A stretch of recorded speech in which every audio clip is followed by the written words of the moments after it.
Bueno, regresamos, estamos conversando, entrevistando, dialogando, Lilian Oviedo, Juan Carlos Espinal, al embajador Ángel Arzuaga Reyes, embajador de Cuba en la República Dominicana.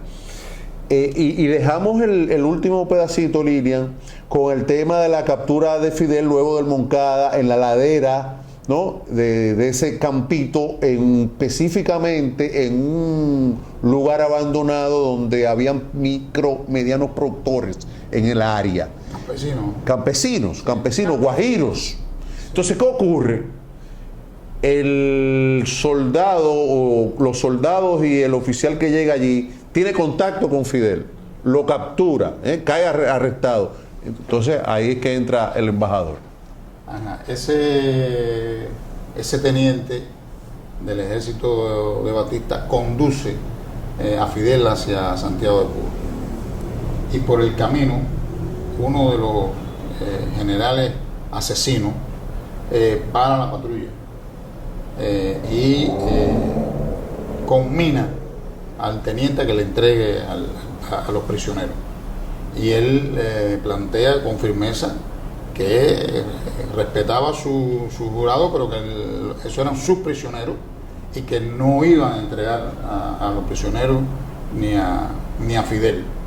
Fue firme el teniente y decía, cuando iba conduciendo el camión, el bajito decía: las ideas no se matan. Las ideas no se matan. Las ideas no se matan. Porque lo había identificado ya. Ese teniente se llamaba Sarría, que después, al triunfo de la revolución, se incorporó a la revolución. Era joven, igual que Fidel. Y sigo el hilo de la pregunta de qué decirle a los jóvenes. Si de Fidel, futuro. De Fidel y el futuro de los jóvenes, etcétera. Eso estoy explicando desde la niñez, del niño, del adolescente, del joven, del profesional, que no tenía ninguna necesidad desde el punto de vista material de convertirse en un revolucionario. Y tomar las armas en la mano, porque no había otra opción para enfrentar la dictadura de Batista y acabar con todo aquel régimen de oprobio que le costó a nuestro pueblo más de 20.000 muertos.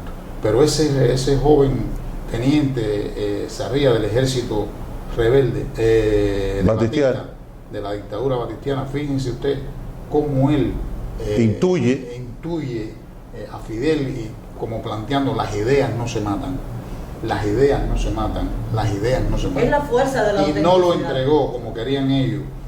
Y no lo llevó al cuartel Moncada. Si lo hubieran llevado al cuartel Moncada, lo fusilan. A él y a su grupo lo hubieran fusilado. Claro, lógico. Era la orden. Lo entregó a la justicia. Claro, donde lo protege. Donde le permite la defensa pública, que ya luego, con esa defensa pública, entonces ya no tenemos a un hombre, un guerrillero, sino tenemos a una figura pública. Entonces, ahí. Entonces, ¿qué ocurre? Que Fidel lanza aquella estrategia política conjuntamente con el movimiento 26 de julio, que es el tema que la historia es la defensa histórica. Entonces ya ahí ya empieza ya la figura, ya empieza a lucir en poco nivel lo que sería. Entonces, ¿qué pasa en ese periodo, ahí, en ese proceso? Le celebran el juicio en el tribunal de audiencia. Sí. Y Fidel pide hacer su propia autodefensa. Claro. Recuerden que él se graduó de abogado. De abogado en la escuela en la universidad. En la escuela de Derecho, hoy Facultad de Derecho de la Universidad de La Habana. Y él asume su propia defensa. En el cuartico del tribunal de audiencia hay un retrato detrás de Martí. Y desde ese lugar, con el dolor de haber perdido a sus compañeros asesinados, no durante el asalto, sino después del asalto a los cuarteles Moncada y Carlos Manuel sabiendo que los asesinaron, sabiendo que atrozmente la dictadura batistiana lo había asesinado. Recuerdo con mucho dolor y uno diría hasta indignación, como el segundo jefe del movimiento, aquel joven inteligente, Abel Santamaría Cuadrado, que lo toman preso y lo torturan atrozmente y le llevan a su hermana que estaba presa, las dos mujeres moncadistas, Aide y Melba, y le enseñan los ojos y le dicen que ese es los ojos del que le habían sacado por las torturas al hermano de Aide, Abel Santamaría. Fue atroz. Otro joven, José Luis Tacende, lo llevaron al Moncada y lo atrevillaron a tortura y después a balazos y así, y eran jóvenes todos. Eran todos jóvenes que el único objetivo era luchar por la libertad de su patria. Y en ese juicio es cuando se convierte Fidel de acusado en acusador. Y describe y denuncia todas las atrocidades que el pueblo cubano estaba viviendo con la dictadura de Batista y los gobiernos de turno proimperialistas al servicio de Estados Unidos. La situación que tenían los campesinos, la situación del analfabetismo que había en el país, la cantidad de personas que morían, niños, de enfermedades curables, la falta de escuelas, la falta de hospitales, la falta de seguridad, etcétera, etcétera, etcétera. Y ahí es donde él pronuncia la famosa frase al final del juicio: asesinadme, no importa, la historia no importa. Bien, en Fidel se dan aspectos muy importantes que tienen que ver con la comprensión de la victoria política para la consolidación del movimiento, que le permite luego la difusión, que ya luego repite con la radio, que fue un ejercicio político importante de la gran victoria que tiene el ejército rebelde, la radio, la comunicación, ¿no? Que por sus vínculos incluso y su propio origen le permiten a sí mismo destacarse. Ahora bien, cuando, desde su punto de vista y desde el punto de vista de la historia cubana, cuando ya se radicaliza Fidel y dice, bueno, yo no soy un nacionalista, que hasta el juicio sigue siendo un nacionalista, pero ya luego empecemos a hablar ya cuando el individuo comienza a hacer la metamorfosis radical y se convierte de un abogado, ¿no?, de un individuo humanista, ya a la construcción de un estadista. ¿Qué pasa ahí? Debo recordarte que siendo estudiante universitario, Fidel ya leía los libros de Marx, claro, de marxismo, claro. Y quiero recordarte que impregnaron en él la idea de revolucionaria, de transformación de la sociedad. Bien. O sea, eso viene desde allá. Lo otro fue una táctica. Claro. Lo otro fue una táctica de lucha. Claro. Porque había una atroz campaña y persecución contra los militantes comunistas. Claro. Y el Partido Comunista de... Y el Partido Revolucionario... Y estaba muy enraizado la campaña contra la Unión Soviética. Sí. Y todo aquel que pensaba diferente al status quo en Cuba lo tildaban de comunista. Correcto. Por lo tanto, recuerda que él, siendo joven, se enroló en el Partido Ortodoxo que existía en Cuba, que prácticamente tenía ganadas las elecciones del 52, y es cuando se produce el golpe de Estado de Batista. El líder de ese movimiento, llamado Vergüenza contra Dinero, delante de la radio, denuncia la corrupción de aquel gobierno corrupto de turno, y se da un tiro en el estudio de la radio. creo que se llama el Gran Aldabonazo. Chivas. Eduardo Chivas. Chivas. Y ya Fidel venía con esa idea. Ya cuando Fidel va al Moncada, al ataque norte de Moncada, ya sabía bien lo que él quería. Porque era tomar las armas, irse a la montaña y luchar por una revolución democrática. Porque la proclama soy marxista y lo seré hasta el último día de mi vida. Es una confesión. Es una confesión, pero en sus ideas. Pero es ya una confesión de lo que ya existe. Ya venía formándose ya sus ideas socialistas, marxistas, leninistas desde la universidad. Yo quería decir algo. Y después del Moncada, recuerda que estuvo preso. Claro. Con un grupo de y ahí adquiere conciencia social. Y ahí, durante la prisión, convirtió la prisión en una escuela política. Correcto. De formación, también donde se leían los libros de Martí, donde se leían los libros marxistas, leninistas, donde se intercambiaba sobre la revolución.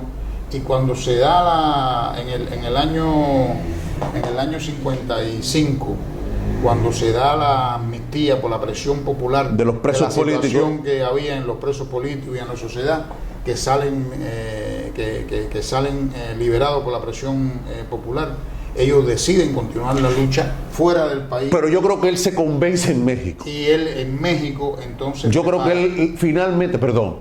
Sí. Es para tratar de... Sí, correcto. Yo creo que él se convence en México. Cuando él, sentado al lado de ya en los preparativos, ahí avancemos. Yo creo que es ahí que él abre los ojos. Yo te diría que los ojos los tenía abiertos hace rato. Sí, pero él... Porque fíjese, a la preparación del ataque al Moncada, Claro. Sí. él secretamente reunió células alrededor de 1000 jóvenes. Y esos jóvenes, cuando usted ve la vanguardia de esos jóvenes, compartían sus ideas. Sí. Y ya hablaban de esas ideas. O sea, ya cuando ellos fueron al Moncada, estoy hablando de la vanguardia, sobre todo la vanguardia. Raúl, el que hoy es general, o sea, que el Claro. Yo coincido con el embajador. ya desde la universidad pertenecía a la Juventud Socialista. Claro. Ya Raúl había ido a un festival mundial de la juventud y de los estudiantes en Europa. O sea, ¿de dónde salieron las ideas de Raúl que compartía con Fidel desde niño? Sino el intercambio de dos hermanos entrañables, no solamente de sangre, vamos a México. sino también hermanos también de ideas y hermanos. ¿Pero qué pasa en México? Hermanos de lucha. En México entonces se prepara la expedición del yate Granma para volver de nuevo y continuar la lucha. Pero ahí hay un vínculo que se profundiza con los dominicanos. Ahí en México pasan varias cosas. Primero, el encuentro de Fidel con el Che. Correcto. Cuando aquella famosa carta de Fidel, el Che, después de despedida, recuerdo aquella hora de muchas cosas, de cuando te conocí en casa de María Antonia, de cuando me propusiste venir. Hay una famosa foto, ellos durmiendo juntos, toda la tensión en la misma habitación.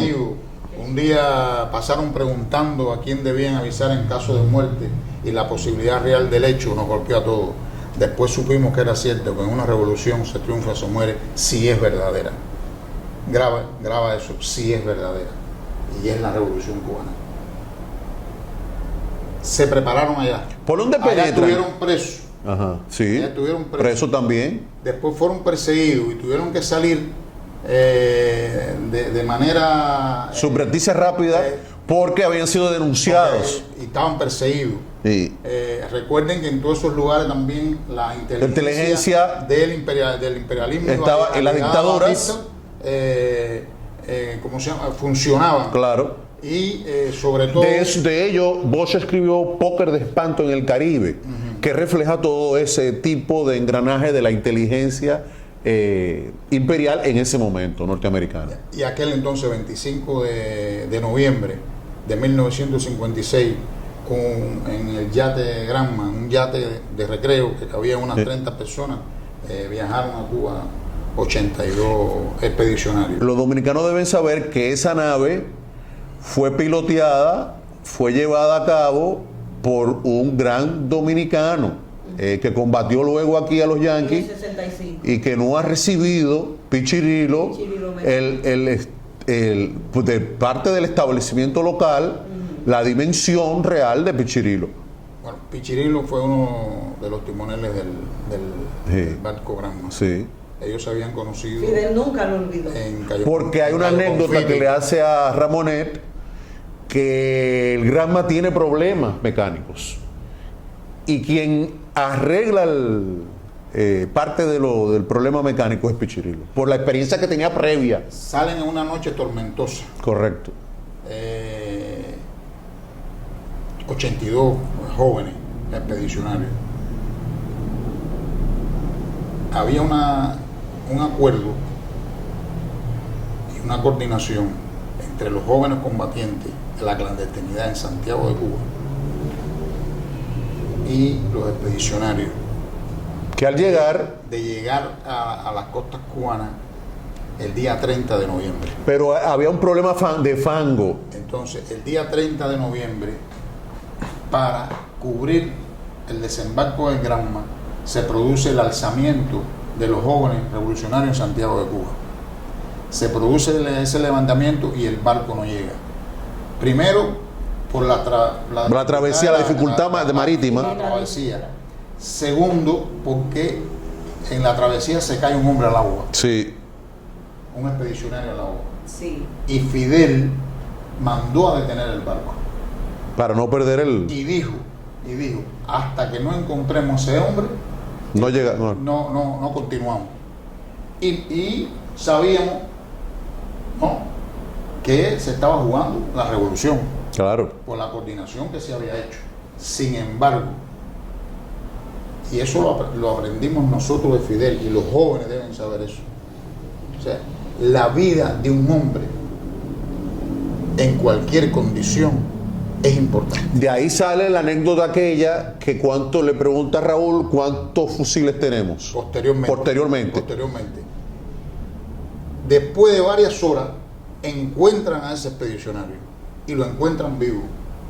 Y eso fortalece la moral de la tropa, porque sabe que ese hombre, que es el líder de ese, Lo va a proteger de ese a todos. movimiento, los va a proteger, independientemente de la realidad que se estaba presentando. de la batalla y del combate. Eso fortaleció a la tropa. Llegaron el 2 de diciembre del año 56, se conoce por las costas de las Coloradas, en el sur de la entonces provincia de Oriente, hoy provincia Granma, exhausto, prácticamente sin combustible el barco. Fidel le dijo a los timoneles, impúlsense y hasta que lleguemos a donde nos dé la velocidad del barco. Encallaron en esa zona, exhaustos, atravesaron los manglares, etc. Y ahí donde se produce el día 5 de diciembre del 56, son detectados por la aviación de la dictadura batistiana y son bombardeados, y prácticamente un lugar muy con arbustos muy pequeños, prácticamente tuvieron que enterrarse en la hierba. Y hay una anécdota de los que estaban allí, que contaban después, uno de ellos, Universo Sánchez, que cayó junto a Fidel ahí, y que Fidel dice que Fidel le decía: cuando triunfe la revolución, construiremos escuelas, hospitales, etcétera. O sea, en ese momento difícil de la revolución, el optimismo de Fidel nos aseguraba que era posible La continuación. la continuidad de la revolución, de la lucha y la victoria. Y ahí es donde después logran escapar en varios grupos y se encuentran entonces, por la ayuda de los campesinos, porque ya la lucha en Cinco Palmas, aquel 18 de diciembre de 1956, después de los abrazos. Pero fíjese algo, recibió un respaldo del campesinado. Entonces es un factor importante que determina entonces ya el suministro del alimento, el suministro de estrategia, el suministro de... Sí, hay algo importante y usted tiene toda la razón, de que con el apoyo entonces, de los campesinos que sufrían, y ahí entra también la preparación y la represión de la dictadura, cómo revierte a favor, ayudaron y apoyaron al ejército rebelde, y sobre todo en esos primeros momentos que era clave. Y ahí en ese encuentro, bueno, la histórica frase de que Fidel le pregunta a Raúl, ¿no? Claro. ¿Cuántos fusiles tiene?